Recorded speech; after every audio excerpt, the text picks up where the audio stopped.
حدثنا سليمان أبو الربيع قال حدثنا إسماعيل بن جعفر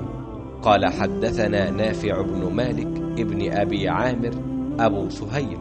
عن أبيه عن أبي هريرة عن النبي صلى الله عليه وسلم قال: آية المنافق ثلاث: